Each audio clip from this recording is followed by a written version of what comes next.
Hindi ako makawala doon sa introduction, which is actually very poetic. Kasi it talks of a garden where butterflies come. And because the garden is so beautiful, well done, the butterflies keep on coming back. You cannot control the butterflies. Okay, but what you can control is how you develop your garden. If you don't achieve that, what will happen to you is you will keep on running after the customer. Hindi na attraction di ba? Parang fake garden. When customers feel manipulated, hindi na siya babalik eh. Loyalty requires trust, and trust takes time to build. Sustainable growth, no? It's not about adding more, but it's about keeping more.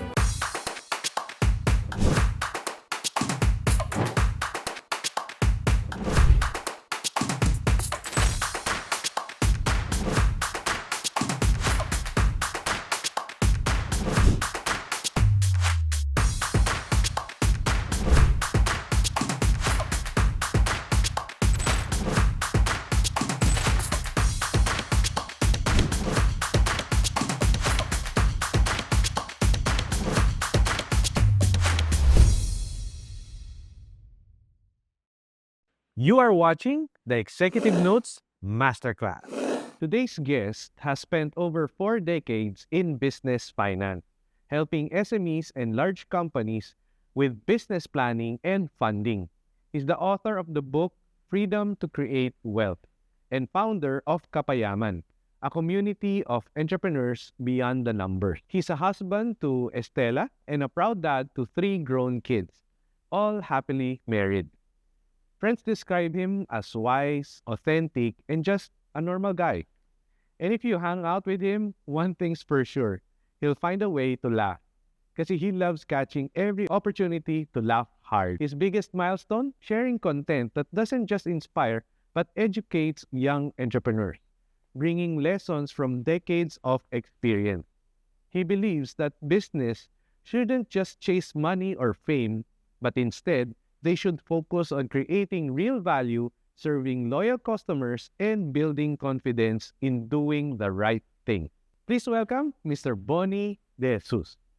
Yes, welcome, Sir Bonnie. Thank you Hello. everyone for coming. Thank you for inviting me here. Yes, thank you for your kind. Sige, Wow, Lord, I love this. Yes, so let's discuss for this episode, no? Our chapter is Cultivate Part 1. So based on this chapter, sir, ano po yung na-resonate sa inyo na lesson?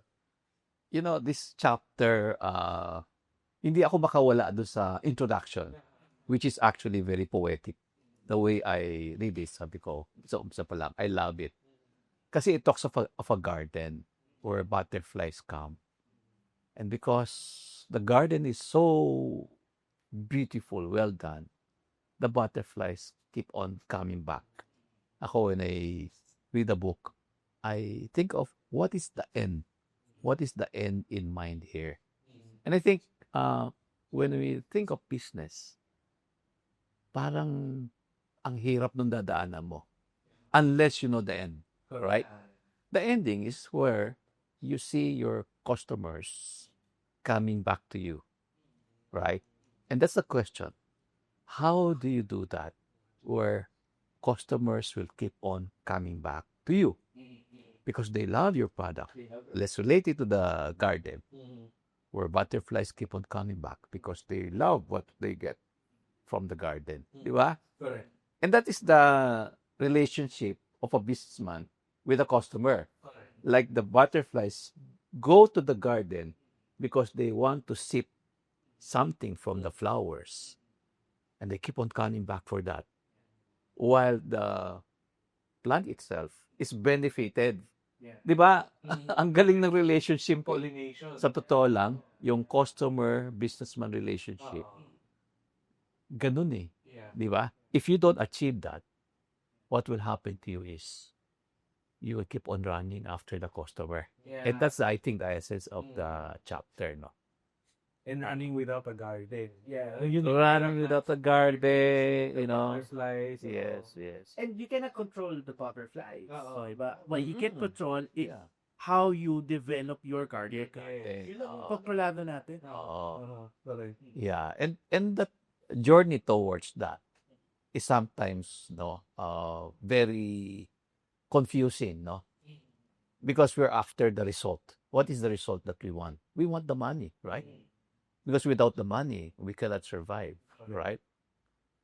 And in that confusion, you might miss the ending that you want, which is the butterfly keeps coming back to you.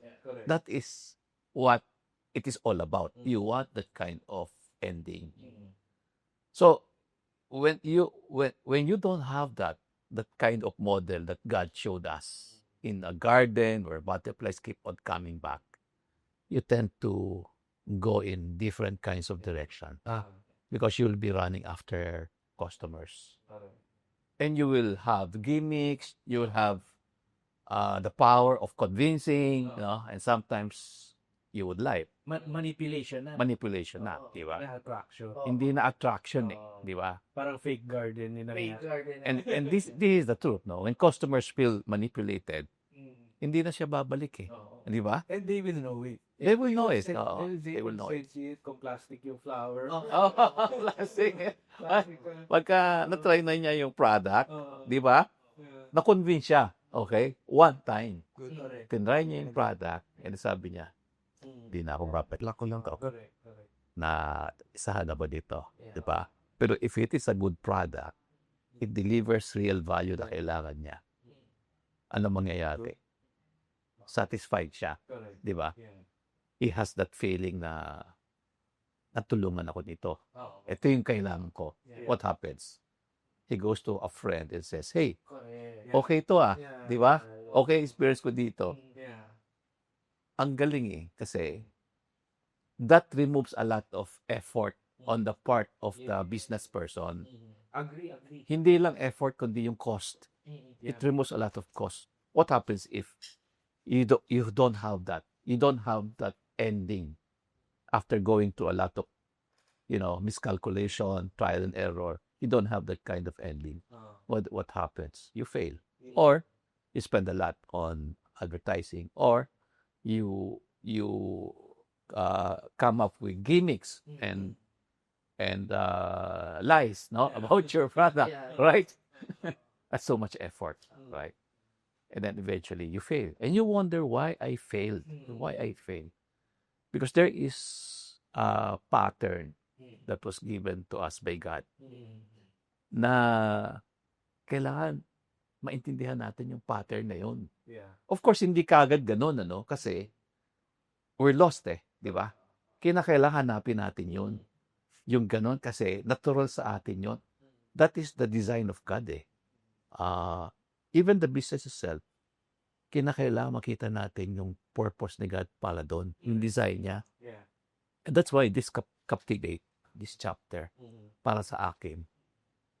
Sabi ko, ang galing kasi kung maiintindihan mo talaga what business is from that standpoint, from that principle, hindi ka maliligaw di ba? Yun yung North Star mo. North Star mo. Business. North Star mo. Kahit anong gawin mo. Dapat lahat ng strategies na gagawin mo, lahat ng tools na gagawin mo, yun yung North Star. Okay. Yung destination. So, what is the common practice in preparing a strategy? You look at your competitors, di ba? You look at what is selling out there, what they're doing. What is trending? Di ba? Ano uso ngayon? Ano uso ngayon? Kung meron sila. So, di ba? So, if that is your start, you are actually being misdirected by your competitor.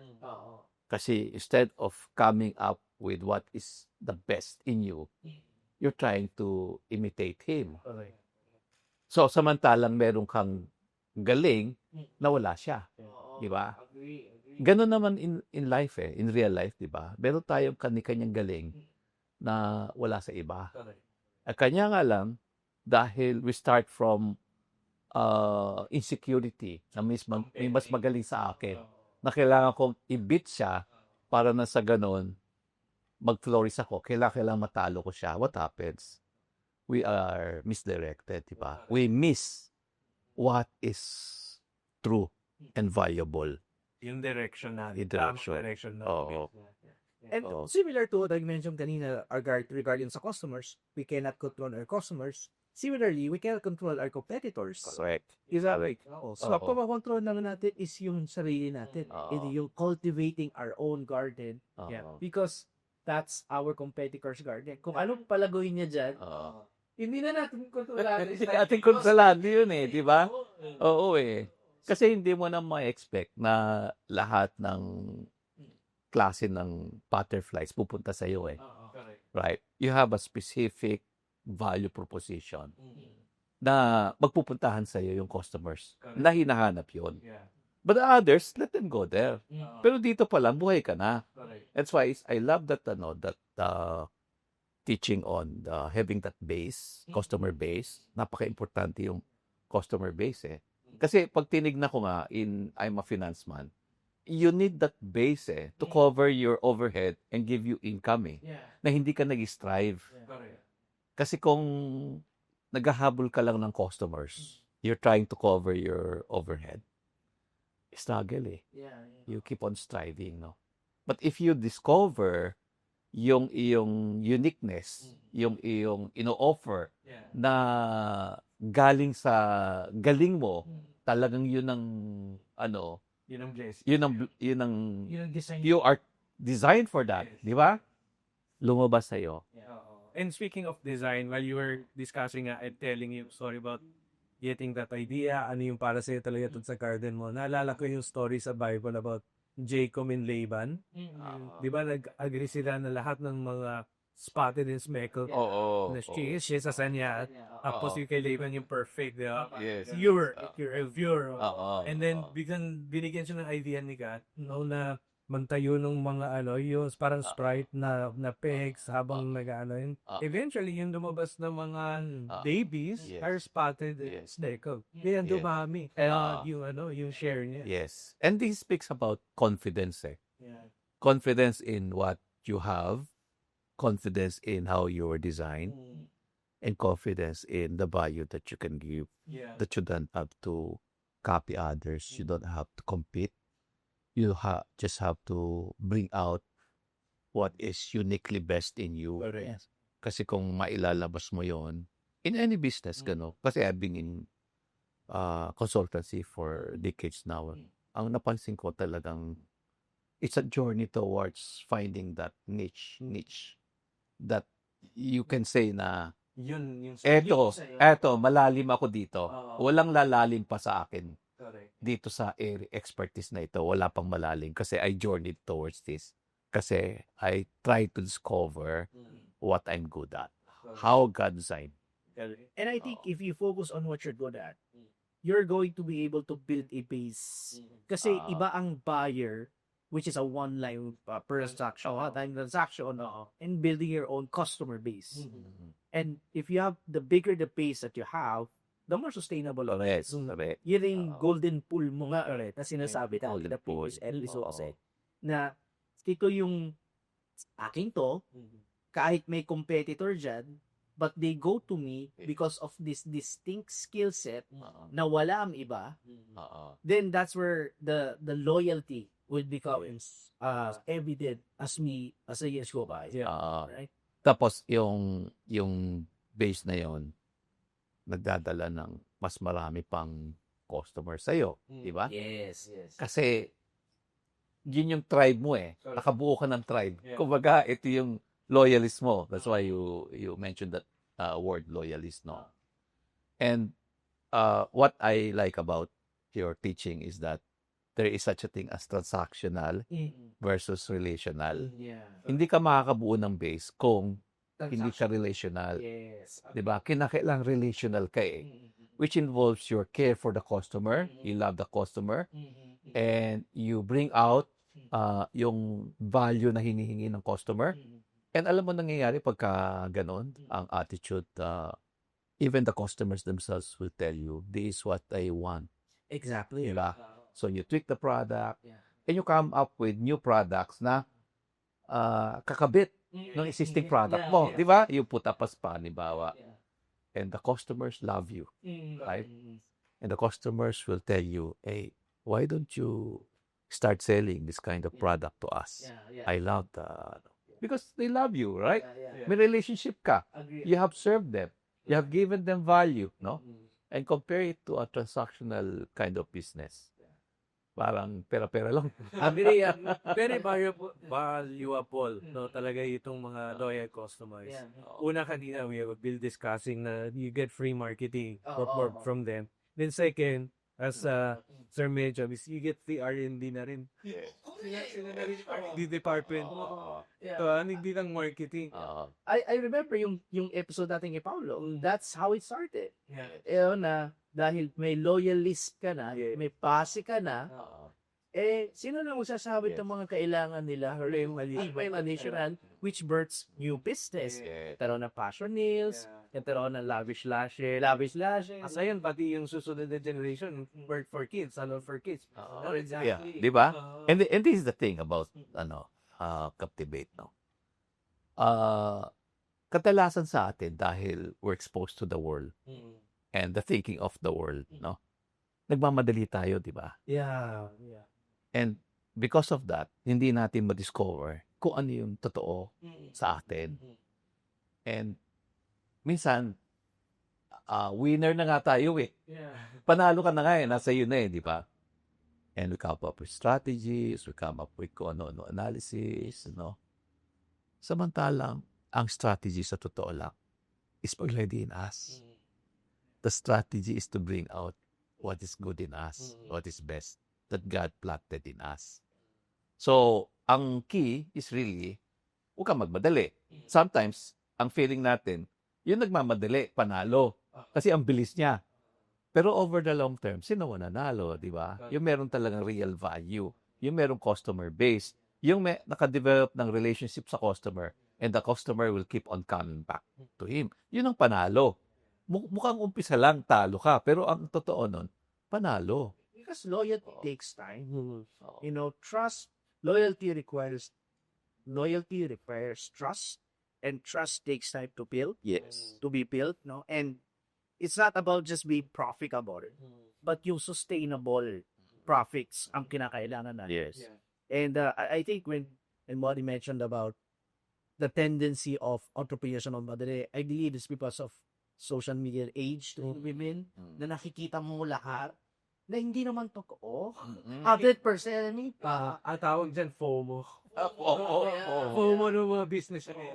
No, kasi mamadali sila. Kasi ilalagay mo, syempre, may bago ka sasakyan, ilalagay mo talaga, reflex mo talaga, pero that's only like a sliver, a second of a person's life. We don't see the other 23 hours na buhay ng tao. Kaya ang tendency is, sila may ganito, dapat meron na rin ako.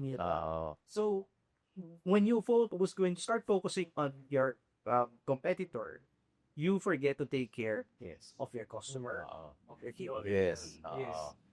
And the other thing is, lalalim ka lang talaga. And you will discover your unique value kung magtatagal ka doon. Pero kasi kung nakatingin ka sa iba, nakikita mo nagpa-prosper si ganon, ang tendency mo, medyo may mali ito, ang bagal eh, diba? Pero, kinrate tayo ng iba-iba eh, diba? Pansinin mo, may tree na ang tagal bago mamunga, diba? Pero once namunga, tuloy-tuloy, mango, diba? May mga puno na ang bilis mamunga. Pero, one time lang mamunga, right? So, magkaroon tayo ng very deep conviction na ito yun. Dito ako magiging magaling at dito ako magiging passionate. Dito ako kikita. Kinakailangan meron tayong deep conviction na gano'n. Kasi ang tendency is, di ba, sinasabi natin, para yumaman ka, mag-create ka ng multiple income streams. Well, how do you do that? Diversify. How do you get deeper if that is your strategy? So you're creating a lot of streams where you're not good at. Shallow naman. Shallow, di ba? So ganun din, create more customers. But you're not creating loyalty because you're not getting deeper into the customer's problem, or you're not getting deeper into a relationship with the customer. So you are creating transaction after transaction And what happens?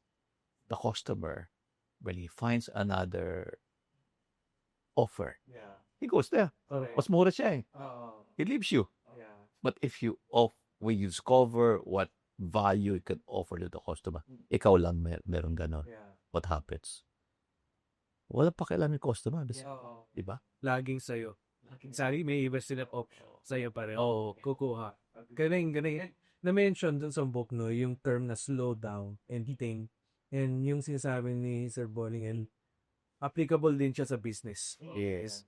Na we have to really slow down and maybe pray about it. Yes. Think about it. Yes. Consult ka, no? Anong nga ba yung unique sa atin na binigay niya na gift? And bank on that. Diba? Cultivate that talent. And yun yung garden natin. Sarili natin. Yes. Galing, galing. It doesn't happen immediately sa aming mga mabagal. Kasi kami mag-asawa, we went to a lot of businesses before I discovered kung saan ako talaga. So, kinakailangan talaga meron kang conviction na magiging magaling ako dito sa bagay na ito. I think yung conviction na yun will come from your passion. You know, na kasi hindi na naman tatagal kung hindi mo talaga gusto yung ginagawa. Oo. Yeah, if you're doing something because ginagawa ng competitor, Or for the sake of diversification. kailangan ko mag-diversify, hindi kaya tatagal eh. If you love what you do, because God placed that plum for you, yan yung design talaga sa atin, Lord. Then it comes naturally. Yes.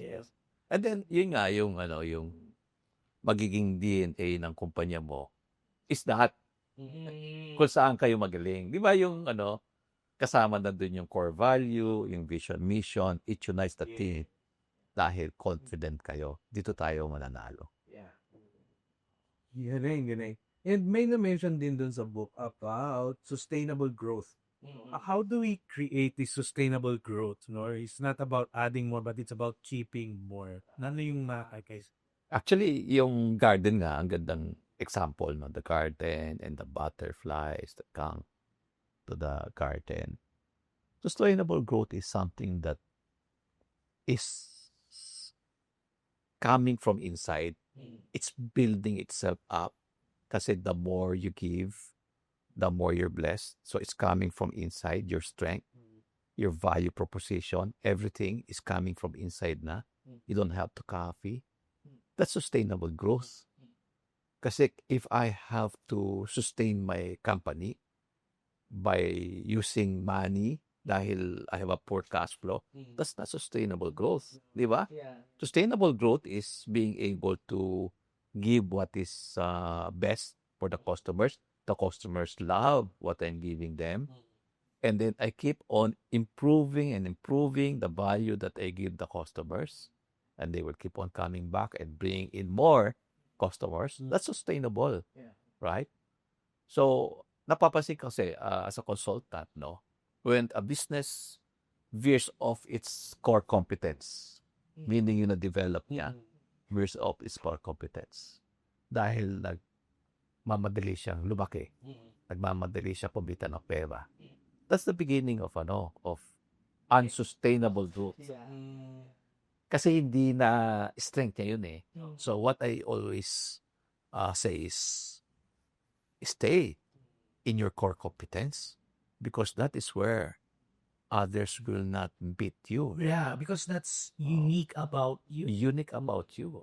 Kasi over time, na-develop mo yun eh. Wala na makakahabol sa iyo doon. Doon sa... Nauna ka na doon. You're a market of one. Yeah. Kasi wala na makakagaya. So I remember a conversation with Paulo regarding your kid. Here's the tricky part about being good at what you do, and this is siguro sort of a forewarning na rin for businesses. When you're good at what you do, you become successful, you grow, and growth with it comes more opportunities. Now, the problem is hindi lahat ng opportunity ay para sa iyo. I think sila sa IT so a tendency is mag-deviate ka sa mga bagay na to kasi at yun ang ano pa nun, galing ka sa success eh. So meron kang yung confidence mo medyo Kaya mo i-reflect eh. kaya mong i-reflect kasi galing ako sa success eh. Yun ang problem, yun yung tendency. And that's why most bankruptcies happen after record-breaking sales Yes. is because they have a sense of too much confidence na may basis naman, no? May basis naman siya. So, just a forwarding lang, ingat lang tayo to remember na kung ito yung skill set ko, ito yung maging nagpa-success sa akin. Pag nagkaroon ng mga opportunities, ito pa rin yung filtering mechanism ko. Correct. Is this in alignment with my Core competence. Kasi yung pera na pumasok, sometimes dahil there's just too much, no? The owner would go into different businesses not because of core competence, but because he has the money. But there is no core competence there. So what happens? They all flop. And sometimes it brings the original business within. nadadama yung Nadadama. mother business, yung pinaka. Parang nag-offset na to na instead na lumalaki yung mother business or yung main principal business, naging ano na lang siya, yung iba naging parasite sa kanya. Parasite, that's right. Kasi ang goal dapat is build my core competence. And this is where I'm very good at. This is where I'm passionate. This is what gives me the money. When you go outside, you're actually no longer building your core competence. You're actually running after money. And that's the weakness. And I've seen it many times. They start running after the money. Parang parang yung Abel and Kate story. Oo. Na Abel was in farming, tama ba? And then Cain was in the flocks. Kung may against, balikat ha?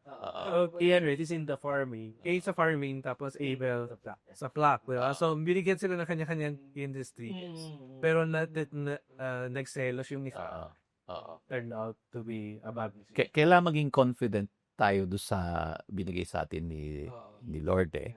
Kasi tingnan mo yung scene between Abraham and Lot. Na nagsisikip na yung lugar nila, kaya kailan tayo maghiwalay. Ano sabi ni Abraham kay Lot? Mauna ka nang pumili. Yung matitira akin. That's confidence in God eh. Di ba? Anong sabi niya ni Abraham nung sinabi nung king of Salem ba yan? Na yung Lut, bigyan kita ng portion. Okay? Sabi ni Abraham, tago mo na lang. Wag na. Kahit na sintas ng sapatos, hindi ako tatanggap sa'yo. Kasi baka sabihin mo, ikaw nagpayaman sa akin. Kasi God ang nagpayaman sa akin. Where does it come from? It comes from the inner strength na binigay na ng Diyos. Kaya na kailangan ma-discover natin. Wow, grabe. Daming learnings na So, Sir Body, ano yung key takeaways na pwede niyong i-share sa ating audience? Good day. You know,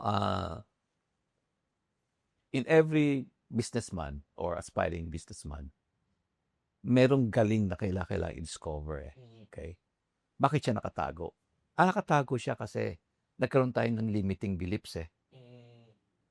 Kaya kailangan ma-cover natin yung limiting belief noon. Ano-ano ba yung mga limiting beliefs na yon?